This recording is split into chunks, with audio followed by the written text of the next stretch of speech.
인간은 누구나 반드시 불완전하다. 내가 틀리지 않았다는 건 살면서 그 어떤 도전도 안 한다는 의미다. 여러분은 성공합니다. 여러분이 그걸 원했기 때문이죠. 안녕하세요. 화이트이저택입니다. 네, 여러분이 만약 금수저도 아니고 좋은 학교를 나오지도 않았고 고소득이 보장되는 직업을 가지고 있지도 않고 남들보다 머리가 좋지도 않고 특출난 어떤 재능을 지니고 있지도 않다. 심지어 나이도 먹었다. 하지만 나는 원하는 경제적 목표가 있다. 이런 구독자님들이라면요. 오늘 영상은 정말 끝까지 잘 들어주세요. 여러분들께 큰 힘이 될 겁니다. 송정훈님의 Out of the Track, 이 책 속에 담겨있는 인사이트를 가져와서요. 저자의 시선에 저의 생각까지 더해서 여러분과 함께 생각해보고 싶은 부분들을 말씀드리도록 하겠습니다. 10여 년 전 아무것도 없는 황량한 유타에 대뜸 푸드트럭을 세웠다. 유창한 영어는커녕 생존 영어도 겨우겨우 내뱉을 정도의 터무니없는 실력이었다.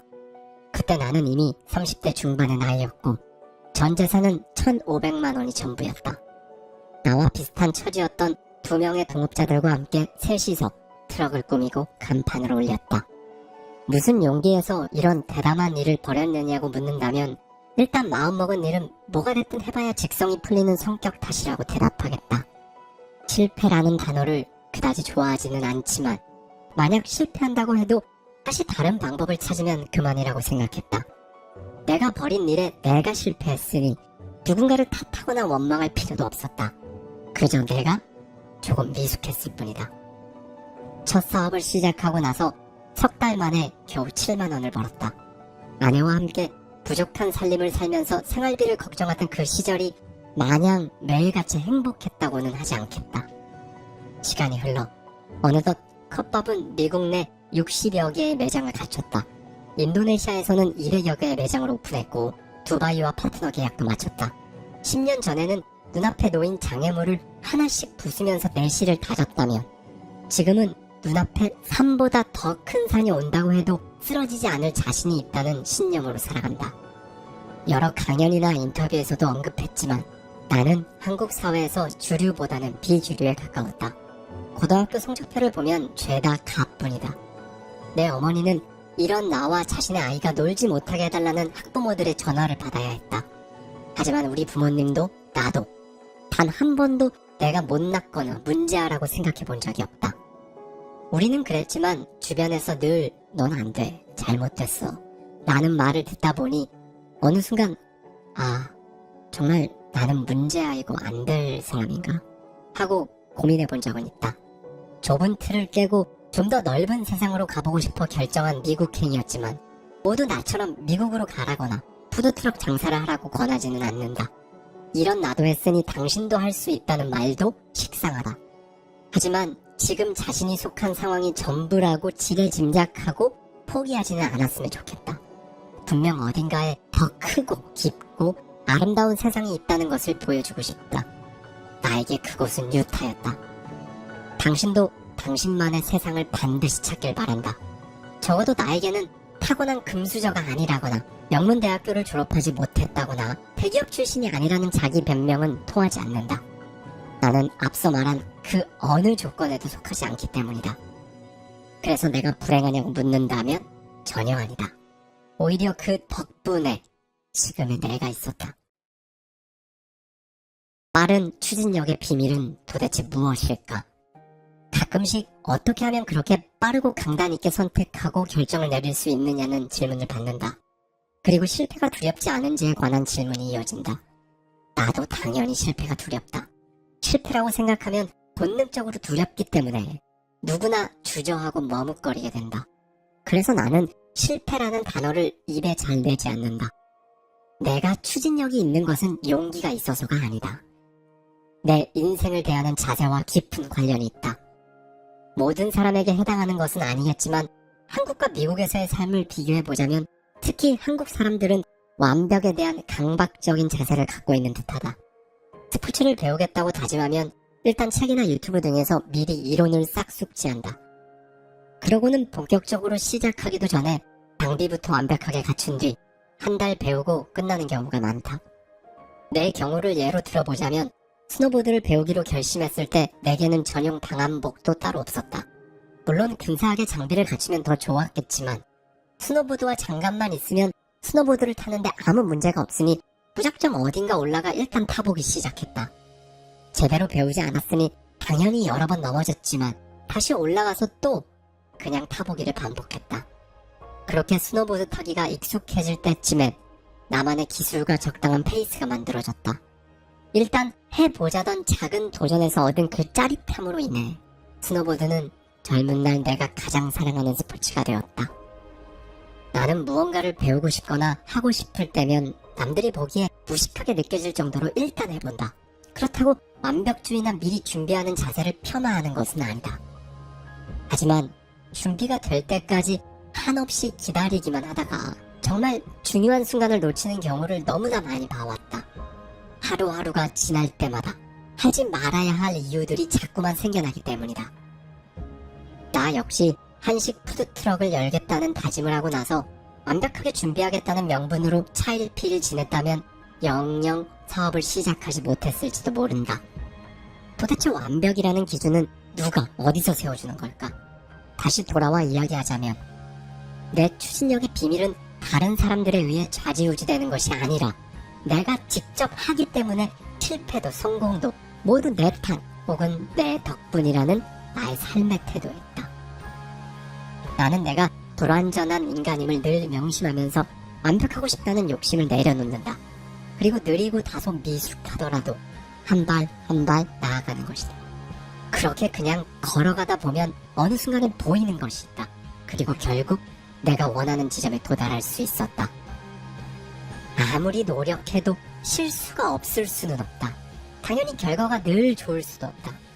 노력하는 만큼 시행착오도 많을 수 있다는 이해와 인정 없이는 어떠한 도전도 할 수 없다. 산 넘어 산이라고 했던가. 문제는 산이 아니라 산을 대하는 자세에 있는 게 아닐까.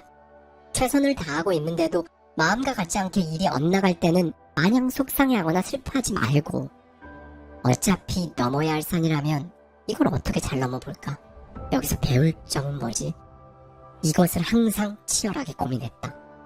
스케줄에서 실수가 나면 똑같은 실수를 반복하지 않도록 체계적으로 관리하는 툴을 만들었고 재료나 준비물을 빠뜨리는 실수가 여러 번 생기자 꼼꼼하게 체크리스트를 구체화했다. 아마도 높은 확률로 나는 또 실패를 경험할 것이다. 하지만 똑같은 실수나 실패를 반복하지는 않을 것이다. 지금까지 쌓아 올린 자존감과 자신감은 수많은 실패를 통해 얻은 맷집에서 생겼다. 푸드트럭을 몰고 한참 고속도로를 달리다가 엔진이 고장나서 도로 한가운데 멈춘 적도 있고 무작정 맛없다며 조롱하고 괴롭히며 인종차별을 하는 손님들을 만나보기도 했다. 갑작스러운 코로나 때문에 한순간에 수십 개가 넘는 매장의 문을 닫아야 할 뻔한 적도 있었다. 그야말로 매일이 살아남기 위한 전쟁이었다. 지금도 마찬가지다. 하지만 이 모든 어려움들은 내가 앞으로 더 나아가야 할 에너지이자 동력이 되어주었다. 무슨 일이 됐든 직접 경험해야만 알 수 있는 것들이 있다. 똑같은 산을 올라가도 자신이 어디에 있느냐에 따라 보이는 것이 다를 수밖에 없다. 같은 산에 있으니 당연히 같은 것을 본다고 생각하겠지만 이제 막 산에 오르기 시작한 사람은 중턱에 있는 사람과 같은 시선으로 풍경을 바라볼 수가 없다. 산 꼭대기에 있는 사람과도 마찬가지다. 모른다고 인정해야 성공한다. 우리는 유독 모른다고 인정하는 데 약하다. 잘 모른다고 하면 무시당할까봐 몰라도 아는 척, 없어도 있는 척 연기를 한다. 특히 자신의 실수를 인정하지 못하는 사람들은 되게 모른다고 말하는 것에 자존심 상해한다. 우리는 모두 어렸을 때 작은 실수나 잘못을 숨긴 후에 시간이 지나 더 큰 화를 일으킨 경험을 해본 적이 있을 것이다. 직장생활 초반에 충분히 수습할 수 있는 작은 실수를 인정하지 않고 숨겼다가 나중에 걷잡을 수 없이 커져서 곤란을 겪은 사람들도 적지 않다. 사업을 하면서 알게 된 대표님이 있다. 센스 있는 입담에 이야기할 때마다 참 즐거워지는 분인데 종종 대화를 나누다 보면 그 대상이 누구든지 죄송한데 이 부분은 제가 잘 모르는 부분이라서요. 아까 말했던 게 무슨 뜻인가요? 하고 묻는 것이었다. 한 회사를 책임지는 대표지만 자신이 모르는 것을 부끄러워하지 않고 당당하게 물어보는 그의 태도가 참 멋져 보였다. 그런 그의 겸손함과 솔직함에 상대방이 되려 더 친절하게 알려주고 싶어하는 모습을 여러 번 목격했다. 그때부터 나도 모르는 것에는 모른다고 인정하는 용기를 내기 시작했다. 예전에는 굳이 되묻지 않았다면 이제는 적극적으로 묻고 새롭게 알아가는 과정을 즐긴다. 모른다고 인정하는 것은 내가 배울 준비가 되어 있음을 상대에게 보여주는 태도이다. 새로운 정보를 받아들일 준비가 되었다는 신호를 상대에게 전달함으로써 더 많이 배우고 더 많이 성장할 수 있다. 또한 불확실한 상황에서 잘못된 결정을 내리는 오해와 실수를 줄일 수도 있다. 잘 모르는 상태에서 고집스럽게 잘못된 정보를 고수하다 보면 더 큰 실수를 낳을 가능성이 커지기 때문이다. 완벽한 영어, 전문적인 회계, 그건 내 영역이 아니다. 난 남보다 훨씬 잘하는 나만의 영역이 따로 있고 내가 부족한 영역은 나보다 훨씬 잘하는 훌륭한 전문가들이 채워주는 것이 옳다고 믿는다. 완벽하려는 마음은 절대 멀리하라. 세상은 끊임없이 변화하고 발전한다. 하지만 결국 시도 없는 변화 없고 실패 없는 발전은 없다. 인간은 누구나 반드시 불완전하다. 내가 틀리지 않았다는 건 살면서 그 어떤 도전도 안 한다는 의미다. 새로 도전하는 것들에 대해 잘 모르는 것은 너무나 자연스러운 일이다. 언젠가 빠른 시간 내에 새로운 메뉴를 런칭하려고 하니 직원들이 이렇게 급하게 하면 완벽하게 준비할 수 없다며 불만을 토로했다. 그때 나는 빠르게 준비해도 늦게 준비해도 어차피 완벽할 수 없다면 액션은 최대한 빠르게 대신 실수를 최소화하면 되지 라고 말했다. 당신은 혹시 성공 확률을 100%로 만드는 방법을 알고 있는가? 나는 실제로 알고 있다. 그리고 직접 경험해보았다. 미국에 와서 첫 사업을 운영할 때부터 지금까지 나를 소개할 때 한 번도 실패해본 적 없는 성공 확률 100% 영업맨이라고 표현한다. 대부분의 사람들은 내가 농담을 하는 줄 알고 웃곤 하는데 그럴 때면 나도 같이 웃어 넘기지만 사실 나는 정말로 지금까지 단 한 번도 영업에 실패해본 적이 없다. 나에게 영업이란 성공했거나 아직 진행 중이라는 단어밖에 없기 때문이다. 만약 영업을 시도했다가 그날 성과가 없었다면 그것은 실패가 아니다. 아직 끝나지 않았으므로 여전히 진행 중일 뿐이다. 나는 포기하지 않았고 내려놓지도 않을 것이기 때문이다. 그러니 실패하지도 않았다. 다만 성공하기까지 시간이 조금 길게 걸릴 뿐이다. 평소에 실패라는 단어를 자주 사용하지 않으려고 노력한다. 실패했다고 말하면 패배했다는 느낌이 드는데 그럴 때는 다른 방법이 필요한 일종의 과정이라거나 혹은 아직은 때가 아닐 수 있다고 생각한다. 실패라고 생각하면 되돌릴 수 없고 실제로 거기서 끝난다. 진짜 실패가 되는 것이다. 그런데 그냥 다른 방법이 필요한 것뿐이라면 계속 도전할 수 있는 용기가 생긴다. 나라고 왜 실패해본 적이 없을까? 굳이 세어보자면 사실 셀 수가 없을 만큼 많은 좌절과 두려움이 있었다. 하지만 그럴 때마다 등을 보이지 않는다. 나는 또 시도할 것임을 알기에 어떤 관계도 소홀히 하지 않고 계속 유지했다.